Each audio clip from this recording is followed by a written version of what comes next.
नमस्कार, स्वागत है आपका और मैं हूं आपके साथ लता। बड़ी खबर आपको बता रहे हैं, जहां बंगाल हिंसा को लेकर एक बार फिर से बड़ी ममता बनर्जी की मुश्किलें, क्योंकि आज एक बार फिर से एनएचआरसी की टीम आपको बता दें कि पीड़ित परिवारों से मुलाकात कर रही है। और इसके पहले रविवार को यानी कि कल भी एनएचआरसी की टीम पीड़ित परिवारों से मुलाकात कर चुकी है और बंगाल हिंसा को लेकर जायजा ले चुकी है। जी हाँ, आपको बताते चले कि जांच के बाद 30 जून तक हिंसा की रिपोर्ट टीम को कोर्ट को सौंपनी है। और यही बड़ी वजह है कि लगातार ममता बनर्जी की मुश्किलें बढ़ती जा रही हैं। जो ममता बनर्जी लगातार बंगाल हिंसा को छुपाने की कोशिश कर रही थी, अब उनके खिलाफ एक एक जांच लगातार एनएचआरसी की टीम करती हुई दिखाई पड़ रही है। जहां एक बार फिर से बंगाल हिंसा को लेकर ममता बनर्जी को बड़ा झटका लगने वाला है, क्योंकि जिस तरीके से ममता बनर्जी पिछले 2 मई को आए नतीजों के बाद से ही लगातार बंगाल में जो हालात बने हुए थे उनको छुपाने की कोशिश कर रही थी, लगातार तमाम तरह की झूठी बयानबाजी दी जा रही थी। लेकिन अब आपको बताते चले कि अब एनएचआरसी की टीम लगातार बंगाल के दौरे पर है और 7 सदस्यीय टीम बंगाल के अलग अलग इलाकों में जाकर पीड़ित परिवारों से मुलाकात कर रही है। और इसी कड़ी में आपको बताते चले कि आज भी कोलकाता के सीआरपीएफ पुलिस स्टेशन के बाहर पीड़ित लोगों का तांता लगा हुआ है, पीड़ित परिवार के लोगों का, कि अपनी आपबीती बताने के लिए। इसी कड़ी में आपको बता दें कि कोर्ट के आदेश के बाद से लगातार टीम अपने काम में लगी हुई है और 7 सदस्यीय टीम इस पूरे मामले को लेकर जांच कर रही है कि आखिर बंगाल हिंसा में कौन हिंसा के लिए जिम्मेदार है और कौन कौन हिंसा से इस पूरे मामले को लेकर प्रभावित हुआ है, किसको क्या धमकियां दी गई हैं और किसे अपना घर छोड़ना पड़ा है। जी हां, और इन तमाम बातचीतों को जानने के लिए पीड़ित परिवारों को, शिकायतकर्ता को एक बार फिर से बुलाया गया है, जिसको लेकर आज सुबह से ही आपको बता दें कि टीम पूछताछ कर रही है और एक एक गहनता से गंभीर मुद्दों पर बातचीत की जा रही है। जी हां, और इसके अलावा जो लोग इस पूरे मामले को बताने के लिए,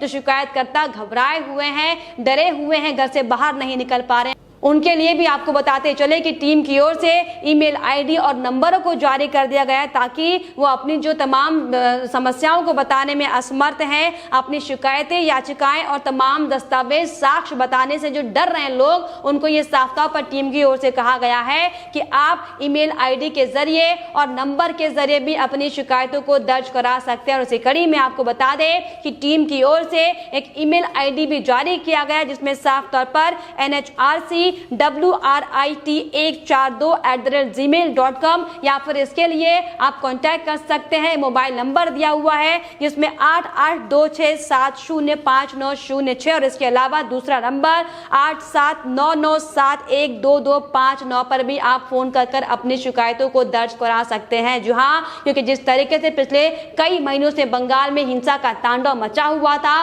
और ममता बनर्जी बतौर मुख्यमंत्री इस पर कार्रवाई करने की बजाय जिस तरीके से अपना तानाशाह रवैया दिखाती हुई दिखाई पड़ी थी, जिस तरीके से क्रूर चेहरा उनका एक के बाद एक सामने आ रहा था, और जिस तरीके से हाईकोर्ट के पास 3000 से ज्यादा शिकायतों का अंबार लग चुका था, यही बड़ी वजह थी कि हाईकोर्ट की ओर से साफ तौर पर एनएचआरसी के अध्यक्ष को यह आदेश दिया गया कि वो अपनी टीम बनाकर बंगाल हिंसा को लेकर जो तमाम शिकायतें आ रही हैं, लगातार जो पीड़ित परिवार जो परेशान है, इसकी जांच की जाए और 30 जून तक उन्हें जांच रिपोर्ट सौंपी जाए। यही बड़ी वजह है कि लगातार अब 7 सदस्यीय टीम एनएचआरसी की बंगाल में अलग अलग इलाकों का दौरा कर रही है। और आपको बता दें कि मामले की जांच करने के लिए जो जांच टीम शामिल है, इसमें बड़े बड़े अधिकारियों को शामिल किया गया है, जिसमें राष्ट्रीय अल्पसंख्यक आयोग के उपाध्यक्ष आतिफ राशिद, राष्ट्रीय महिला आयोग के सदस्य राजुल बेन एस देसाई के अलावा एनएचआरसी के निदेशक जांच संतोष मेहरा और डीआईजी जांच मंजिल सैनी भी, इसके अलावा कई अधिकारी इस पूरे मामले को में शामिल हैं, जिसमें साफ तौर पर बंगाल के अलग अलग इलाकों में जाकर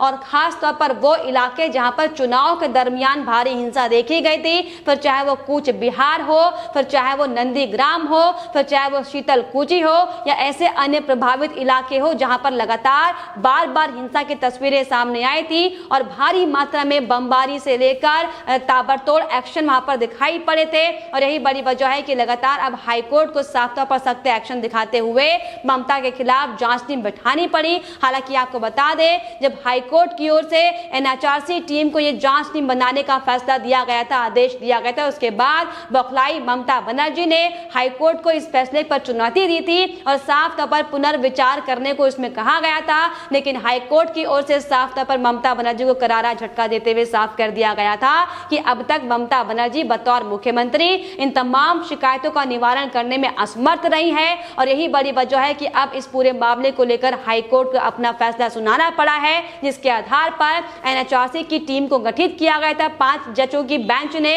और अब जो एनएचआरसी की टीम की ओर से 7 सदस्यीय टीम बनाई गई है, वो लगातार बंगाल के अलग अलग इलाकों का दौरा कर रही है। जी हाँ, आपको बता दें, इसके अलावा इसके पहले महिला आयोग की टीम से तमाम कई बुद्धिजीवी बंगाल हिंसा की जांच की मांग कर चुके हैं और कई शिकायतें राज्यपाल से लेकर तमाम हाईकोर्ट में याचिका दाखिल की गई है। लेकिन ममता बनर्जी से बार बार आग्रह करने के बावजूद भी लगातार ममता बनर्जी इसको लेकर नदारद हुए बैठी थी और यही बड़ी वजह थी कि आखिरकार अब एनएचआरसी टीम को बड़ा फैसला देते हुए ये एक्शन लिया गया है। हालांकि लगातार हम आपको तमाम रिपोर्ट दिखा चुके कि कैसे बंगाल की हिंसा को लेकर इस पर कार्रवाई करने को लेकर बीजेपी लगातार ममता बनर्जी पर हमलावर है और लगातार उनसे ये मांग की जा रही है कि जो बंगाल की दुर्दशा ममता बनर्जी ने बनाई हुई है उस पर जल्द से जल्द एक्शन लिया जाए, क्योंकि कई ऐसे पीड़ित परिवार हैं जो बंगाल हिंसा के बाद खत्म हो चुके हैं और कई ऐसे परिवार हैं जिन्हें अपना घर छोड़कर दूसरी जगह पर रहना पड़ रहा है। लेकिन आपको बता दें कि ममता बनर्जी सिर्फ और सिर्फ इस हिंसा को छुपाने में लगी हुई है और यही बड़ी वजह है कि लगातार ममता बनर्जी को एक के बाद एक बड़े झटके लग रहे हैं। क्योंकि इसके पहले भी हमने आपको दिखाया था कि कैसे ममता बनर्जी को हाईकोर्ट से कई बार इस पूरे मामले को लेकर फटकार लग चुकी है। हाईकोर्ट से लेकर सुप्रीम कोर्ट भी ममता बनर्जी को बंगाल हिंसा को लेकर इस पर लगातार नदारद बने रहने की बात कर चुका है, लगातार मुख्य दर्शक बने रहने को लेकर ममता बनर्जी को फटकार लगा चुका है। लेकिन ममता बनर्जी बावजूद इस पर काम करने के सिर्फ और सिर्फ झूठी राजनीति करते हुए दिखाई पड़ रही है। लेकिन अब आपको बताते चले कि ममता बनर्जी की मुश्किल लगातार बढ़ने वाली है, क्योंकि अब एनएचआरसी की टीम लगातार लोगों से पूछताछ कर रही है, पीड़ित परिवारों से खास तौर से जा जाकर उनसे मुलाकात की जा रही है कि आखिर हिंसा में क्या कुछ हुआ था और प्रथम दृष्टया इस पूरी हिंसा को लेकर कौन इस पूरी हिंसा के लिए जिम्मेदार है। जहां तमाम इन पहलुओं को लेकर जांच की जा रही है। हालांकि लगातार राज्यपाल धनखड़ भी बंगाल की हिंसा को लेकर कई बार प्रभावित इलाकों का दौरा कर चुके हैं और अभी हाल ही में उन्होंने 1 हफ्ते का अपना दौरा संपन्न किया है और आज ही वो लगातार तमाम लोगों से बातचीत करने के बाद, तमाम लोगों की शिकायतें सुनने के बाद कोलकाता वापस लौट रहे हैं। लेकिन आपको बताते चले कि ममता बनर्जी जिस तरीके से लगातार अपनी राजनीतिक खींच निकालती हुई दिखाई पड़ रही है, जिस तरीके से नंदीग्राम में मिली करारी हार को वो पचा नहीं पा रही है और यही बड़ी वजह है कि लगातार लंबे समय से बंगाल में हिंसा का तांडव किया जा रहा है, महिलाओं के साथ बलात्कार किया जा रहा है। किस तरीके से टीएमसी का समर्थन ना करने पर हमने आपको दिखाया था कि कैसे छोटी छोटी मासूम बच्चियों के साथ बलात्कार किया गया था और हाल ये हो गया था कि बीजेपी का समर्थन मात्र करने से जो समर्थक थे उन्हें तक मारा पीटा जा रहा था, उनकी हत्याएं की जाती। उसी को लेकर आपको बताते चले कि बीजेपी शुभेंदु अधिकारी से लेकर दिलीप घोष सहित तमाम बड़े नेता ममता बनर्जी पर यह आरोप भी लगा चुके हैं कि ममता बनर्जी के गुंडों की ओर से 40 से ज्यादा बीजेपी कार्यकर्ताओं की इसमें हत्याएं हो चुकी हैं। लेकिन ममता बनर्जी लगातार इस पर कार्रवाई करने की बजाय, इन तमाम मुद्दों को सुनने की बजाय, इन पर तमाम जो हिंसाएं बार बार सामने आ रही, हिंसा घटना अलग अलग इलाकों से, उस पर कार्रवाई करने की बजाय आंख मूंदे बैठी है, मूक दर्शक बनी है, जिसके बाद से लगातार ममता के गुंडों को बढ़ावा मिल रहा है। और दरअसल यही बड़ी वजह रही थी कि इन तमाम हालातों को देखते हुए बंगाल की एक सामाजिक कार्यकर्ता ने सुप्रीम कोर्ट में रोहिंग्या मुसलमान और अवैध तरीके से बंगाल में घुसे घुसपैठियों के खिलाफ भी कार्रवाई करने की बात कही थी, क्योंकि जिस तरीके से अलग अलग इलाकों में ये अवैध तरीके से रह रहे घुसपैठिए सिर्फ और सिर्फ ममता बनर्जी के इशारों पर काम करते हुए दिखाई पड़ रहे हैं। और अब यही बड़ी वजह है कि लगातार इन्हें देश से बाहर फेंकने की मांग उठ रही है और इसी कड़ी में सुप्रीम कोर्ट में याचिका भी साफ तौर पर दाखिल की गई है, जिसमें अवैध तरीके से पिछले 1 साल से रह रहे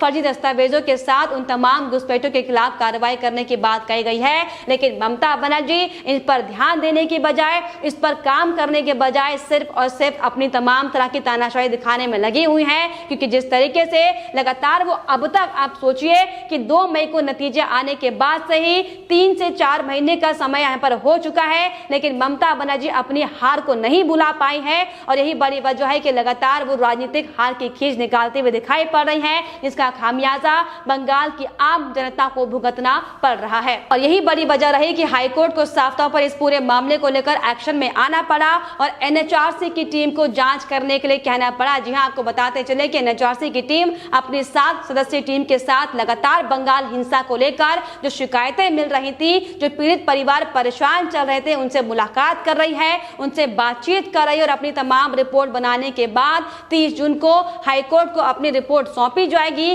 जिसके बाद बंगाल हिंसा को लेकर जो लगातार अब तक हिंसा का तांडव ममता बनर्जी में बंगाल ने बनाया हुआ है, इस पर कड़ी कार्रवाई की जाएगी, जिसके बाद साफ तौर पर यह कहना लाजमी होगा कि अब ममता बनर्जी की मुश्किलें बढ़ने वाली है, क्योंकि जो ममता बनर्जी लगातार बंगाल की हिंसाओं को छुपाने का काम कर रही थी, लगातार एक के बाद एक तमाम लाशें गिरने के बावजूद भी उस पर कार्रवाई करने की बजाय राज्यपाल से लेकर केंद्र सरकार पर झूठा ठीकरा फोड़ते हुए दिखाई पड़ रही थी, अब उन पर कार्रवाई की जाएगी और हाईकोर्ट से लेकर सुप्रीम कोर्ट तक जो तमाम इस पूरे मसले को लेकर ममता बनर्जी को फटकार इसके पहले लगा चुका था, लेकिन फिर भी ममता बनर्जी ने कैसे संवैधानिक पद पर बैठकर बड़े बड़े न्यायालय का जो अपमान किया, इसको लेकर भी उनके खिलाफ एक्शन किया जाएगा, क्योंकि आज साफ तौर पर जो एनएचआरसी की टीम लोगों से मुलाकात कर रही है, जो आपबीती पीड़ित परिवार अपनी टीम के सामने बता रहे हैं, इसको लेकर एक पुख्ता रिपोर्ट बनाई जाएगी, जिसके बाद हाईकोर्ट को सौंपने के बाद साफ तौर पर ममता बनर्जी के खिलाफ कड़ी कार्रवाई की जाएगी। और यही बड़ी वजह है कि लगातार ममता बनर्जी हिंसा को छुपा रही है और सिर्फ कार्रवाई करने की बजाय बौखलाती हुई और घबराती हुई नजर आ रही है। लेकिन फिलहाल इस पर आपकी क्या राय है, हमें कमेंट बॉक्स में जरूर लिखिएगा। साथ ही साथ हमारे चैनल को सब्सक्राइब करना भी ना भूलें।